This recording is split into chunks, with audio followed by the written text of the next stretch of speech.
رسول اللہ، الصلاة والسلام عليك يا رسول الله، الصلاة والسلام عليك يا حبيب الله، الصلاة والسلام عليك يا حبيب الله، الصلاة والسلام عليك يا نبي الله، الصلاة والسلام عليك يا نبي الله، وعلى آلك وأصحابك يا نور الله، وعلى آلك وأصحابك يا نور صلى الله، الله تعالى عليه وسلم۔ صلى الله تعالى عليه۔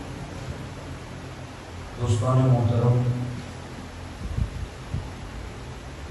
نماز جو کہ اہم الفرائض اور افضل العبادات ہیں، وہ قبول کیسے ہوتی ہیں؟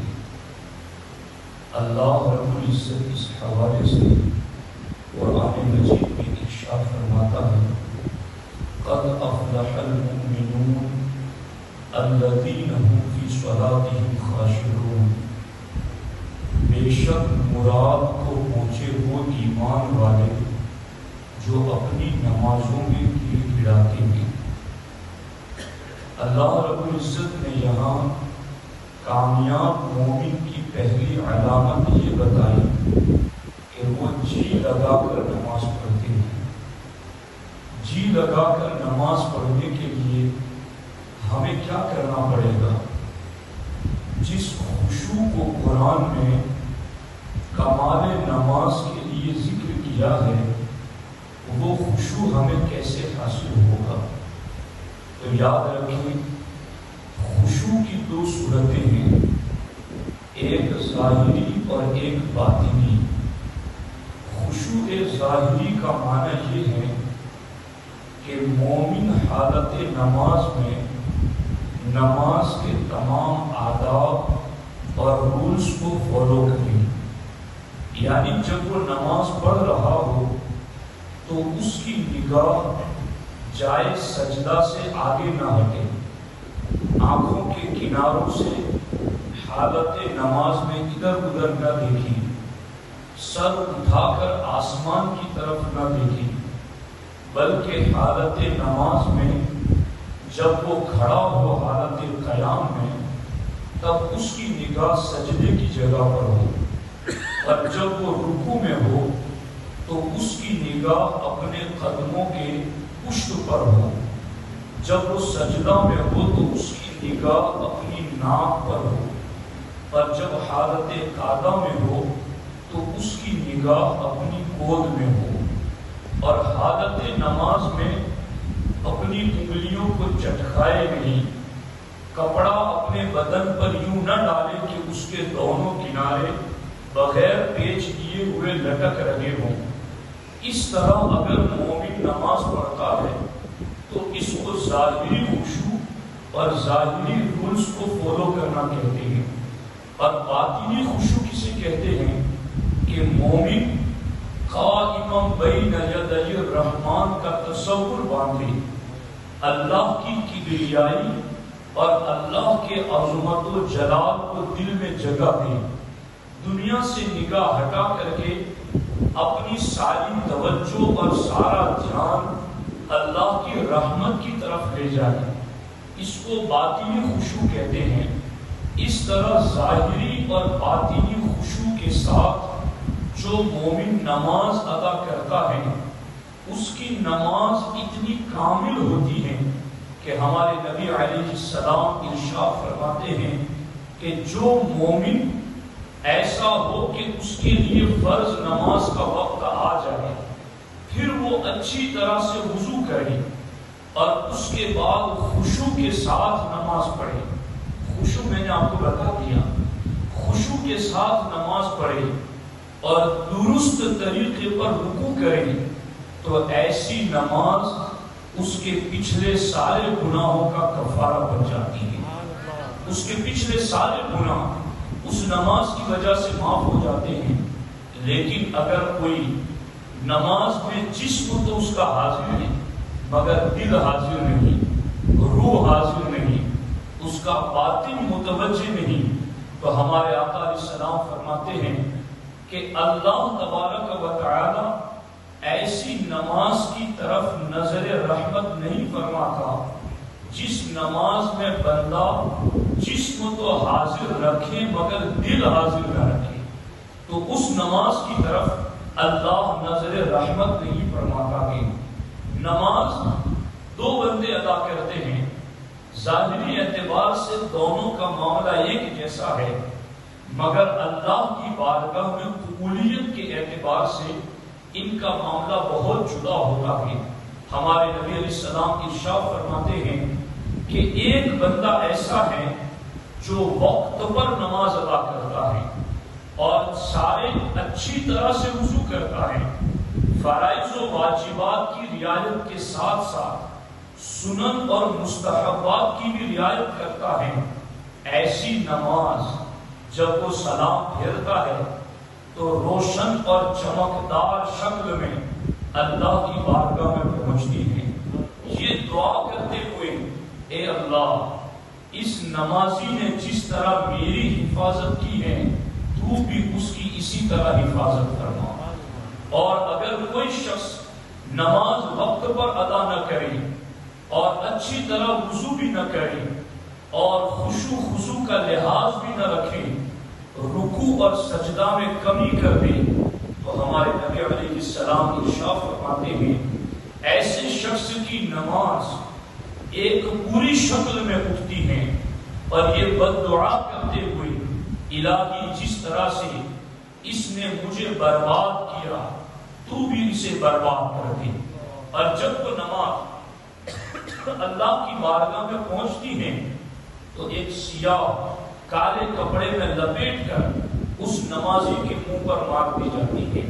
دوستان محترم، اب میں بھی غور کروں، آپ بھی غور کریں کہ ہم کون سی نماز پڑھ رہے ہیں اور ہمیں کون سی نماز ادا کرنی ہے، ہمیں کون سا طریقہ اختیار کرنا ہے۔ اگر مومن نماز کے ظاہری آداب کی کمپلسری پابندی کرے اور باطن کو بھی اللہ کی رحمت کی طرف متوجہ کرے تو آپ جانتے ہیں اس نماز کی برکتیں کیا ہیں۔ امام سمرقندی رضی اللہ تعالیٰ عنہ فرماتے ہیں کہ جب پہلی مرتبہ نماز فرض ہوئی تو شیطان ابلیس جو ہے وہ خوب دھاڑے مار مار کر کے رونے لگا، سارے شیاطین اس کے ارد گرد جمع ہو گئے اور اس سے کہا اتنا کیوں رو رہے ہیں؟ تو ابلیس نے کہا آج اللہ نے نماز فرض کر دی ہے۔ کہا اس میں کیا قیامت ٹوٹ پڑی کہ اتنا رو رہے ہیں؟ کہا میرے چیلوں تمہیں نہیں پتا، اگر سمجھدار مسلمان نماز ادا کرے گا تو نماز کی برکت سے وہ گناہوں سے محفوظ ہو جائے گا، میں اس لیے رو رہا ہوں۔ تو سارے شیاطین نے ابلیس سے کہا کہ اب تو ہی بتا کہ ہمیں کرنا کیا ہے۔ کہا پہلی ڈیوٹی تمہاری یہ ہے کہ ان مسلمانوں کو نماز سے غافل کر دو، ان کی توجہ نماز سے ہٹا دو، دنیا میں، کاروبار میں، دنیا کی لذتوں میں، مال و منال میں ان کی توجہ لگا دو اور اس طرح سے ان کو نماز سے غافل کر دو۔ تو شیاطین نے کہا اگر ایسا ہم نہ کر سکیں، نماز سے نہ روک سکیں اور وہ نماز کے لیے آ بھی جائے تو پھر آگے ہماری ڈیوٹی کیا ہے؟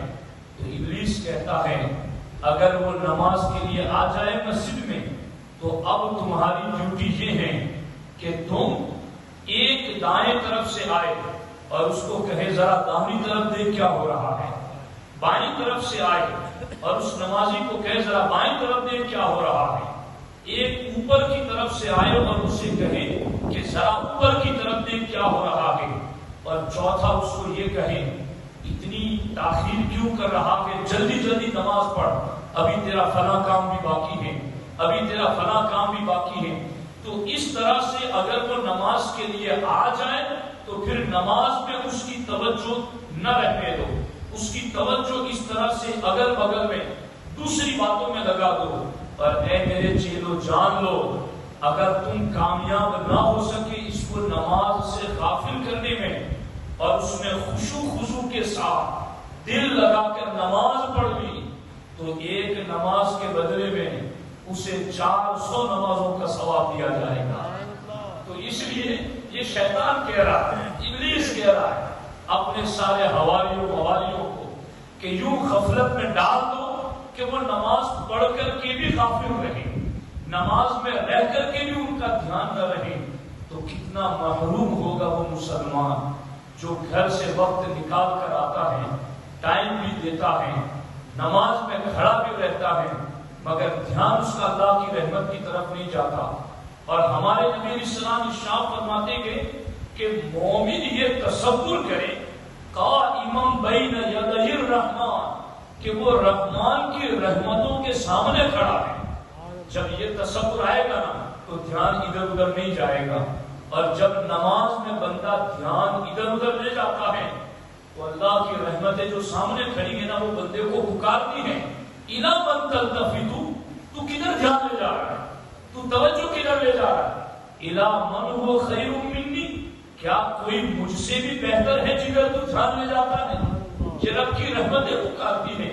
کیا یہ حدیث اگر مومن کے ذہن و دماغ میں ہو تو اس کے دل کے قبلے کو رب کی رحمتوں کی طرف متوجہ نہیں کر سکتی؟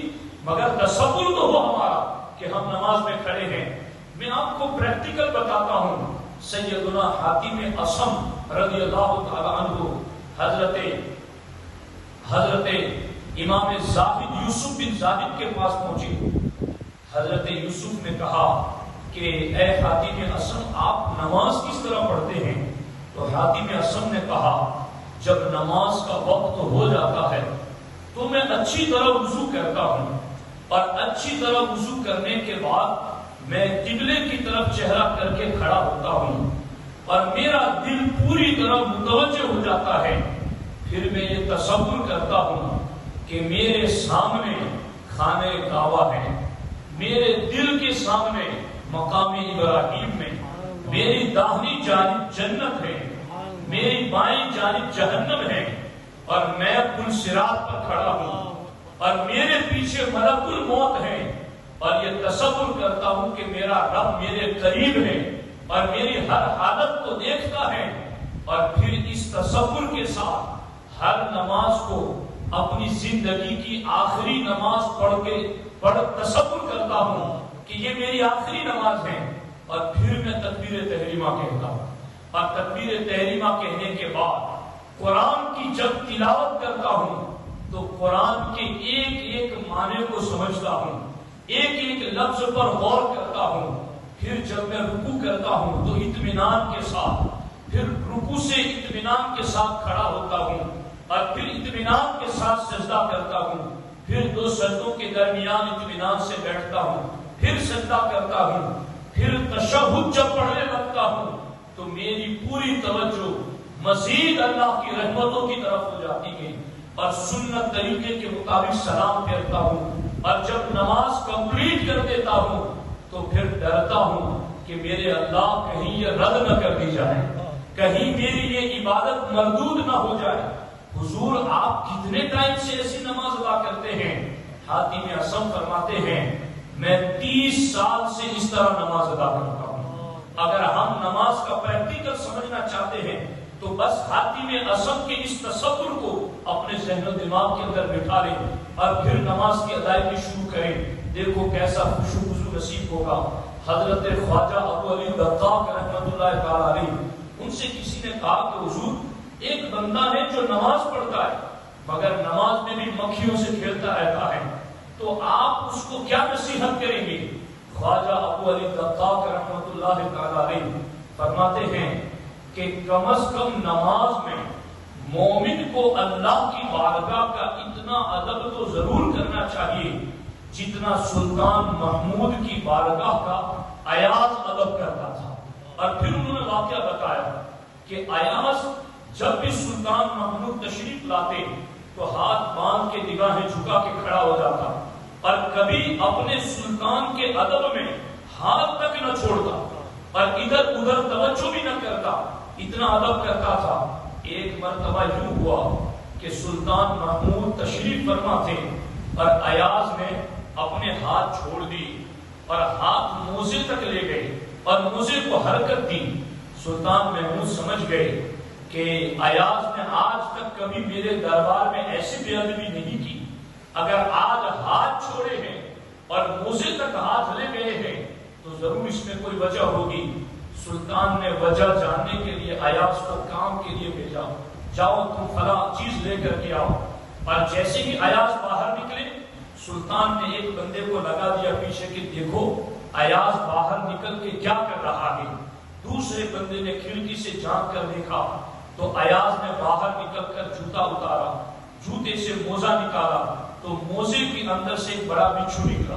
اس کو ایاز نے کچلتے ہوئے یہ کہا، افسوس اے بچھو، تو نے مجھے سلطان کی بارگاہ کا بے ادب بنا ہی دیا. یہ کہہ کر چل پڑے. پھر تھوڑی دیر بعد واپس آئے تو سلطان محمود نے کہا، وہ بندے نے بتا دیا تھا کہ کیا حالات ہوئی. سلطان نے کہا کہ آپ آج تک ایسی حرکت نہیں کی ایاز، تم نے ایسی کیوں کی؟ ایاز کا جواب سننا. ایاز نے کہا، سلطان، غلاموں کا غلطی کرنا اور آقاؤں کا معاف کرنا یہ پرانا طریقہ ہے. مجھ سے غلطی ہو گئی، مجھے معاف کر دیں. کوئی ہیلا نہیں، کوئی بہانہ نہیں، کوئی چال نہیں، کوئی تدبیر نہیں، سیدھا معافی طلب کر لی. ایاز نے کے سامنے سلطان نے کہا، میں تمہاری بچھو والی بات جان چکا ہوں. کہا اگر جان چکے ہیں تو اب پوری جان لیں. بچھو نے مجھے ایک مرتبہ ڈنک مارا، میں نے برداشت کیا. دوسری مرتبہ مارا، برداشت کیا. تیسری مرتبہ ڈنک مارا، برداشت کیا. یہاں تک کہ میں آپ کے شاہی دربار کے آداب کا لحاظ رکھتے ہوئے 6 مرتبہ بچھو کے ڈنک مارنے پر برداشت کرتا رہا اور ہاتھ تک میں نے نہیں کھولے. لیکن جب 7ویں مرتبہ ڈنک مارا تو میری قوت برداشت جواب دے گئی تو میں نے صرف ہاتھ چھوڑ کر اسے کو حرکت دی. اب آپ غور کریں، خواجہ ابو علی دقاق کہتے ہیں کہ ایاز نے جتنا محمود کے دربار کا ادب کیا، مومن کو اس سے زیادہ اپنے خالق کے دربار کا ادب کرنا چاہیے. حالت نماز میں رب کی رحمتوں کا اس سے زیادہ لحاظ رکھنا چاہیے. تو دوستان محترم، نماز یہ ساری عبادتوں میں سب سے افضل عبادت ہے، ساری عبادتوں میں سب سے اہم ترین عبادت ہے.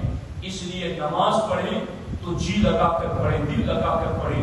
چونکہ وقت مختصر ہے میں مزید گفتگو نہیں کرنا چاہتا، لیکن ایک بات عرض کرنا چاہتا ہوں.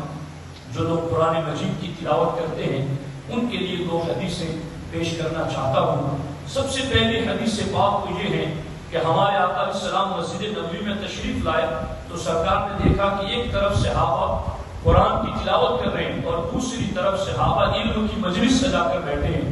تو ہمارے آقا نے فرمایا دونوں ہی بہتر ہیں، مگر سرکار اٹھ کر کے اس مجلس میں بیٹھے جہاں علم دین کی بات ہو رہی تھی.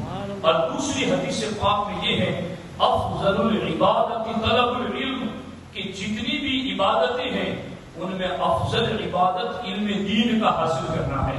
اس لیے قرآن پڑھنے کے لیے ہمارے پاس اور بھی گنجائش ہے کہ ہم پڑھ سکتے ہیں، لیکن اگر علم دین حاصل کریں گے تو قرآن کیسے سمجھنا ہے اس کا فہم آئے گا، اس کی سمجھ پیدا ہوگی. اسی لیے فقہائے کرام نے کتابوں میں لکھا ہے کہ فقہ کے مسائل سیکھنا یہ تلاوت قرآن سے افضل ہے. تو اس لیے جو ساتھی تلاوت کرنا چاہتے ہیں، جیسا کہ مولانا محسن صاحب نے بتایا تھا کہ وہ مسجد کے باہری صحن میں تشریف لے جائیں. اگر وہ یہ مہربانی کرتے ہیں تو ان کی کرم نوازی ہے.